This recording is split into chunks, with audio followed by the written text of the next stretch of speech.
नमस्कार MN news को आपण मानंकु स्वागत। आसंतु देखिबा आजिर बड़ खबर। आज आपण मानंक पई नै आसीछु आजिर बड़ खबर। स्किप न करी संपूर्ण न्यूज टी देखंतु। प्रथमे जिए एही चैनल को आसीछंती सब्सक्राइब करंतु। आसंतु देखिबा एमएन न्यूज। आज मयूरभंजर सुलियापदा ब्लॉक अंतर्गत बड़भालिया ग्राम पंचायत को आम जाइलु, जोटि कि विगत 12 ରୁ 13 वर्ष हम एक प्राणी चिकित्सालय खोल किंतु कौन से डाक्तर बा कंपाउंडर कहारी देखा नहीं। प्रथमे जो आरंभ होता किछि दिन अवश्य स्टाफ आसते एवं एबे यह संपूर्ण भूत बंगलार परिणत होती। प्राणी चिकित्सालय चारिपाखरे अनाबना वृक्षलता गुळ्म द्वारा संपूर्ण भरपूर होती। संध्या हेले मादक द्रव्य व्यवहार करुवा लोकंकर सेठी गोटे आड्डास्थली हो जाए। तेबे जाहू जेतेबेले पशु बा प्राणी चिकित्सालय खोलता से ग्रामवासी मान मध्य गोटे आनंदित हो जाते, समस्ते खुशी हो जाते जे तांकर एई पशु पक्षी को ट्रिटमेंट करने बा चिकित्सा करने गोटे सुविधा मिलगला। हेले ताहा खूब अल्प दिन में पानी फुटका फाटिला परी फाटीगला। एबे से माने सेई जो ग्रामवासी गरीब दरिद्र ग्रामवासी माने तांकर प्राणी मानकर किछि रोग हेले तांकु बाघड़ा बा कष्टा जीवा पई पड़ुछि, जो थरे कि से माने विभिन्न प्रकार हैरान हरकत होउचंती। तबे गत सरकार रे तांकर विधायक कथा देइथिले याकु पुनरुद्घाटन करा जिवो, किंतु फल हेला नहीं। तेबे ग्रामवासी भाविथिले जे सरकार बदलिला पर हुए तो यार उन्नतिकरण हो पारे, किंतु ए जाबत कौन सी उन्नति होई नहीं। सेई भली गोटे खंडर भलिया पड़ी रही। तेबे ग्रामवासी मानकर अनुरोध होची जे तांकर निर्वाचन मंडल रे जो विधायक अछंती डॉक्टर कृष्णचंद्र महापात्र जी की सरकार गृह निर्माण एवं नगर उन्नयन मंत्री से थरे आसी ताहाको परिदर्शन करंतु, देखंतु एवं यार किभली उन्नति करा जाई परिबो ता विषय चिंता कले समस्ते उपकृत हेबे। तेबे यह थिला आजिर संवाद। देखा जाऊ केबे यार पुनर्निर्माण होउची, केबे पुणी सेई डाक्तरखाना को चिकित्सा करिवा पई चिकित्सक आसुचंती, एया देखिबा को रहिला। नमस्कार। तेबे आसंतु स्किप न करी देखिबा संपूर्ण न्यूज टी। जे सब्सक्राइब कर नाहंती दया करी सब्सक्राइब कर दबा एवं भल लागिले अन्य पाई शेयर कर दबा।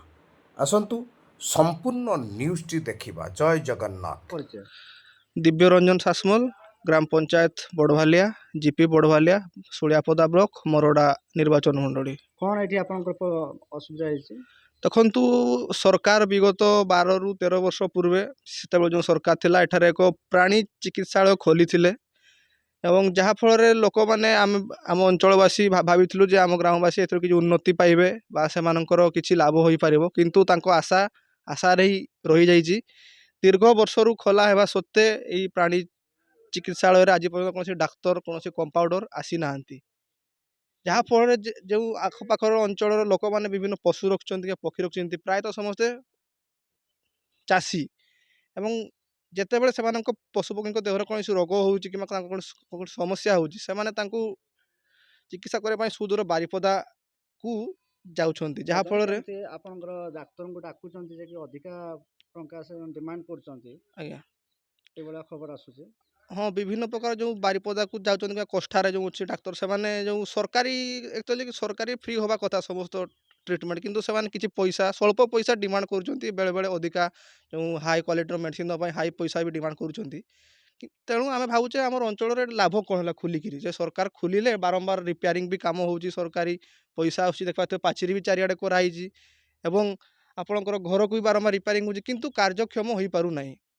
तेणु आखपाख जो लोक मैंने अच्छा जो आशा थिला जे हाँ आम गोटे सुफल पाइबू एवं आम अंचल उन्नति हम। देखिले आपनकर जनप्रतिनिधि वर्तमान मंत्री अछंती। आज्ञा कौन कहबे? देखंतु मंत्री अछंती आम मुरुडार लोकप्रिय विधायक माननीय गृह नगर उन्नयन मंत्री डॉक्टर कृष्णचंद्र महापात्र महोदय। तो पूर्वर जो सरकार थिला आपणकर नवीन सरकार एवं से जो विधायक थिले 2019 ରୁ 2024 ଆପଣଙ୍କର ପୂର୍ବତନ ବିଧାୟକ ରାଜକିଶୋର ଦାସ ସିଏ ବି ଆସିକି ଏଠକୁ ଥରେ ଦୁଇଥର ଭିଜିଟ୍ କରିଛନ୍ତି ଏବଂ ପ୍ରତିଶ୍ରୁତି ଦେଇଥିଲେ ଯେ ଏହି ବର୍ଷ ଆମେ ଖୁବ୍ ଶୀଘ୍ର ଖୋଲିଦେବା। ସେ ଆମର ଉଚ୍ଚପଦସ୍ଥ ବ୍ଲକ ଆମର ଯେଉଁ ଅଛନ୍ତି ପଶୁ ପ୍ରାଣୀ ଚିକିତ୍ସା ଅଧିକାରୀ ତାଙ୍କ ସହିତ ବି ଫୋନ୍ରେ କଥା ହେଇଥିଲେ ଆମେ ଶୁଣିଛୁ। କିନ୍ତୁ ତାଙ୍କର ଯେଉଁ ଚେଷ୍ଟା ଥିଲା ତା ଚେଷ୍ଟାରେ ହିଁ ରହିଯାଇଛି। ସେ ଏବେ କ୍ଷମତାରେ ନାହାନ୍ତି, ତେଣୁ ତାଙ୍କର ଚେଷ୍ଟାରେ ହିଁ ରହିଯାଇଛି। ଆମେ ଭାବିଲୁ ଯେ ସରକାର ପରିବର୍ତ୍ତନ ହେଲା ପରେ କିଛି ସୁଫଳ ଆମେ ପାଇବୁ, କିନ୍ତୁ ଆଜି ପର୍ଯ୍ୟନ୍ତ କିଛି ଫଳ ମିଳିନି। ତେଣୁ ମୁଁ ମାନ୍ୟବର ଓଡ଼ିଶା ସରକାର ମୁଖ୍ୟମନ୍ତ୍ରୀ ମୋହନ ଚରଣ ମାଝୀ ଏବଂ ଆମ ମରଡ଼ାର ଯେଉଁ ଲୋକପ୍ରିୟ ବିଧାୟକ ତଥା ଗୃହ ନଗର ଉନ୍ନୟନ ମନ୍ତ୍ରୀ ଡକ୍ଟର କୃଷ୍ଣଚନ୍ଦ୍ର ମହାପାତ୍ର ସାର୍ଙ୍କୁ ଅନୁରୋଧ କରି ସାର୍ ଆପଣ ଥରେ ଆସିକି ଏଇ ଜାଗାଟିକୁ ଭିଜିଟ୍ କରନ୍ତୁ ଏବଂ ଗାଁ ଲୋକମାନଙ୍କ ଯେଉଁ ସମସ୍ୟା ଅଛି ତା ସହିତ ଜଡ଼ିତ ରହିକି ଯେଉଁ ଦୀର୍ଘ ଦିନରୁ ଏଇ ପ୍ରାଣୀ ଚିକିତ୍ସାଳୟଟି ବନ୍ଦ ହେଇ ପଡ଼ିଛି ଏବଂ ତାହା ଆଜି ଅତି ଜରାଜୀର୍ଣ୍ଣ ଅବସ୍ଥାରେ ରହିଛି। ଆପଣ ଦେଖିପାରୁଥିବେ ଚାରିଆଡ଼େ ଗଛ ଲତା ବି ହେଇଯାଇଛି ଏବଂ ବିଭିନ୍ନ ସମୟରେ ଏଠି ମାନେ ଯେଉଁ ଅରାଜକତା ମସ୍ତିଷ୍କଧାରୀ ଲୋକମାନଙ୍କ ଆଡ୍ଡା ଏଠି ରାତିରେ ଜମୁଛି, ଯାହାଫଳରେ ଯେଉଁ ଆଖପାଖ ଅଞ୍ଚଳବାସୀ ରାତିରେ ମଧ୍ୟ ରାସ୍ତାରେ ଯିବା ପାଇଁ ଭୟ କରୁଛନ୍ତି। ତେଣୁ ଆପଣ ଦୟାକରି ଏଥିପ୍ରତି ଟିକେ ଦୃଷ୍ଟି ଦେଇ ଏହି ସମସ୍ୟାକୁ ସମାଧାନ କରିପାରିଲେ ଆପଣଙ୍କ ନିକଟରେ ଆମେ ଉପକୃତ ରହିବୁ। ଆପଣଙ୍କ ପରିଚୟ ଦିଅନ୍ତୁ। ମୋ ନାମ ପଦ ସିଂ।